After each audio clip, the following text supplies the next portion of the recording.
જય હિન્દ, જય ભીમ, જય વિયતમાં. હું લોક ગાયક કાજલ મહેરિયા ઘણા સમયથી ચર્ચાનો મુદ્દો જે વાત મારા પારિવારિક હતી, ઘરની વાત હતી, એટલે ઘરમાં જ રહે એવી ભાવનાથી તમારી સમક્ષ ક્યારે રજૂઆત નથી કરી. પરંતુ આજે હદનો છેડો પાર થઈ ગયો હોય એવું મને લાગે છે. આજે વિડીયોના માધ્યમથી જણાવું છું કે ગત તારીખ 10/10/2025ના રોજ મેં મારી મરજીથી અને પૂરી સ્વભાન અવસ્થામાં ભારતીય સંવિધાનના નિયમો અનુસાર ભારતના સ્વતંત્ર નાગરિકતાના નિયમ મુજબ પુખ્ત વયે મેં મારી મરજીથી અલ્પેશ જોડે લગ્ન કર્યા છે. ના કોઈ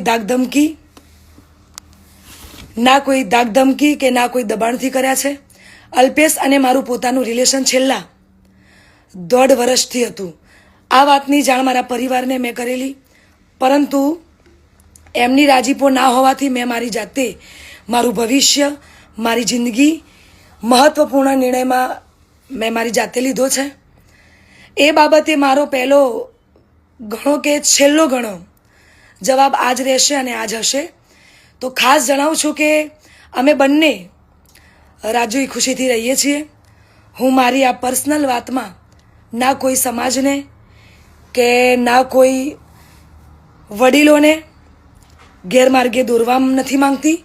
એટલે હું સનાતન ધર્મમાં માનું છું અને સનાતન ધર્મ પ્રેમી જનતા પાસે સાથ અને સહકાર માગું છું. અને ખાસ એ વાત કે હું ધર્મ પરિવર્તન કરવા નહોતી માંગતી, એટલા માટે અત્યાર સુધી હું ચૂપ હતી.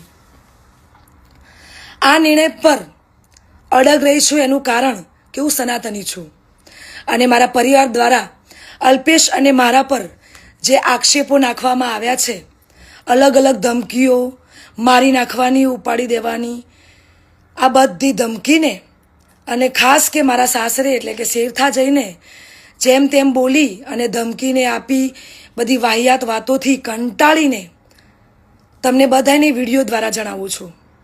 અને આજ પછી આવી કોઈ પણ ફાલતુ વાતોનો મારે જવાબ આપવો પડે એવું હું જરૂરી નથી માનતી. તો પ્લીઝ આજ સુધી મેં લોકોનું અને મારા પરિવારનું જ વિચાર્યું છે, પણ હવે હું મારું વિચારીશ. આ ઉપરાંત કોઈ પણ ખરાબ કોમેન્ટ કે હેરાનગતિ પહોંચાડશે તો ભારતીય ન્યાયતંત્રની મદદથી કાયદેસરની કાર્યવાહી કરવામાં આવશે. જય હિન્દ, જય ભીમ, જય વિયતમાં.